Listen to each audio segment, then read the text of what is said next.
Mga par, meron pala kaming nakalabang dayo kagabi. Kaya panoorin natin yung replay. I-review natin yung galawan natin mga par. Ang ganda kasi ng labanan natin dito kagabi mga par. Talagang bakbakan kung bakbakan talaga mga par. Baka makakuha rin kayo dito ng technique mga par kung paano ang paggamit ng Hayabusa at paggamit ng mga skill niya, yung mga timing sa mga kalaban kung kailan mo gagamitin mga par. Isishare ko na rin dito yung ginawa kong item build mga par, kaya panoorin niya ng buo at huwag niyong palagpasin. Inuna ko na mga palampunin yung red buff dyan, tapos sinunod ko na tong purple buff. Tapos nagkakagulo agad dito sa mid, nakita ko mga pulahan na sila kaya pinuntahan ko na kaagad sila mga par. Tapos na triple kill ko pa nga sila dito. Pinasok at hindi ko na nga pinalagpas yan mga par kasi yan ang yung pagkakataon natin para makalamang at may snowball natin yung mga kalaban mga par. At dinalaw ko na nga kaagad yung marksman namin sa top.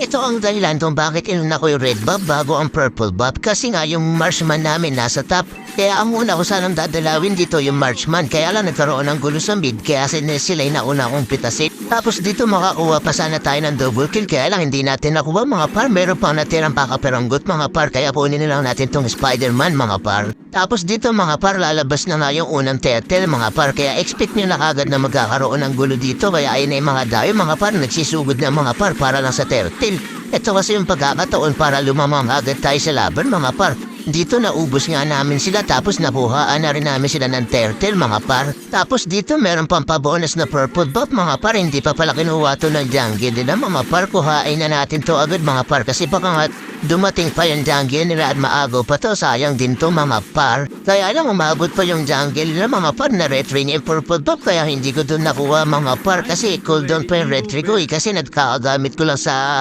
turtle mga par. Tapos nagkagulo pa nga dun mga par. Nagkaroon ng clash mga par. Ang tatapang talaga ng mga dayo. Lagi kaming ginugulo. Muntik pa mamapitas yung tank namin mga par. Sabi ko sa kanya dito sa daal para ibibitagin natin siya mga par. At ayan napitas ko pa nga dito yung tank nila mga par. Tapos dito darating pa yung mage nila mga par. Ayan mga par. Gusto kong pitasin yung mage nila mga par. Pero siya pa yata mapipitas ko dito mga par. Kaya lang nakapag-flicker siya pero napansin yung assist natin dun mga par. Sayang pitas sana sa atin yung mga par eh. Kaya lang nakita ko dito dumating yung silong mga par. Kaya babakapang ko na yung silong mga par. Kaya mapipitas din namin yung mage nila dito mga par. Dahil lamang na nga tayo dito sa laban mga par, huwag na tayo masyadong greedy mga par. Kunin ko muna dito yung red buff tapos dito nagkakagulo na naman mga par. Sila ay mas matapang mga par eh. Mas lamang na nga kami sa kanila pero sila pa yung sugod na sugod mga par. Ang tatapang talaga ng mga dayo na to mga par. Di ko alam kung taga saan to mga par eh. Kaya dito makakakuha na naman tayo ulit ng triple kill mga par. At dito sakto naman nagkaroon na ulit ng turtle mga par. Kaya makukuha na natin ulit dito yung turtle mga par. Kaya lang dito dumating yung Argus mga par. Ayun mga par, ng gulo na naman mga par. Antayin lang natin yung SS niya tapos timingan natin, balikan natin siya ulit mga par. Kaya nakuha na namin ng libre yung turtle yan mga par. Dito naman mga par, sobrang tapang talaga nila mga par. Pumasok pa nga yung jungle nila sa torre namin. Kaya dito, yung shadow ko na rin papatay sa kanya mga par. Tapos bonus pa tong mage nila mga par. Kaya huli ka din sa akin mga par, double kill kayo diba? Kaya dito naman tayo sa baba mga par. Magkakaroon na naman ang gulo dito. Ayun mga par, gumawa ng swimming pool yung mage nila mga par. Tapos dito madodouble kill ko rin yata ulit sila dito mga par. Ayun, double kill nga sila mga par. Tapos sakto meron ulit turtle dito mga par. Kaya libreng turtle na naman ulit sa amin to mga par. Kaya snowball talaga kami dito mga par. Kaya lang dumating ulit dito yung Argus mga par. Ayun no, inaantay ko muna siya mag-assist mga par. Kaya lang di na siya nakapag-assist mga par. Tapos dinalaw ko na nga dito yung marksman namin sa taas mga par. Kasi wala pa siyang napupush dito mga par eh. Kaya tutulungan muna natin siguro siya mag-push dito mga par. Huwag muna tayong makipaglaban.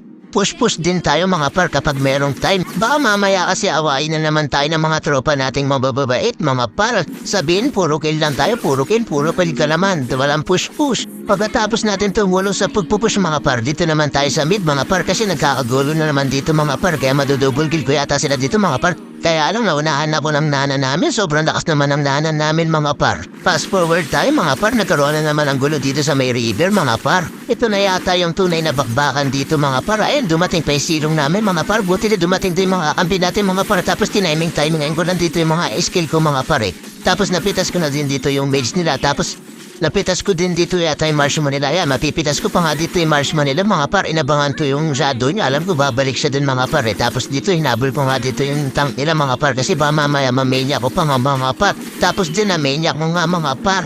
Kaya magdolor na kagad kami dito mga par para mas lumamang na nga kami dahil ang bigla naman dumating yung Argus nila mga par tapos nag-SS pa sa mga par kaya hinintay ko muna matapos yung SS niya. Tsaka ako siya babalikan mga par. Ganun lang talaga ang tama paggamit sa Hayabusa mga par. Timing ng 6 skill yung mga cooldown mga par bago ka pumasok mga par. Huwag kang papasok ng alanganin mga par kaya dito nakuha na namin yung mga lure tapos ay no tinatiminganin ko lang mga par yung mga skill ko tsaka ako papasok mga par tapos dito dahil nagamit ko na yung mga skill ko mga par. Disiplina lang tayo, atras muna tayo. Kasi baka mamaya mapitas pa tayo sa sobrang tapang natin bumaliktad pa yung laro mga par. Panalo na, matatalo pa tayo mga par, diba? Kaya ayan, nagantay muna ako ng tamang pagkakataon para pumasok. Kaya nakuha ko pa yung jungle na mga par. Kaya dito nagkaroon na kami ng 90% na pagkakataon para manalo sa laban mga par. Kasi wipeout na nga sila mga par eh. Kaya dito ipupush na namin yung mga tore dito mga par. Uubusin na namin yung mga tore dito para makapasok na kami dito at basagin na namin yung tore nila mga par. At ito nga pala yung full item build ko na ginamit sa kanila mga par. Sobrang effective ng item na yan kahit sino pang mga makatapat mong mga par yan. Lagi yung gagamitin mong item mga par. At nanalo na nga kami dito mga par. Kaya maraming salamat sa panonood.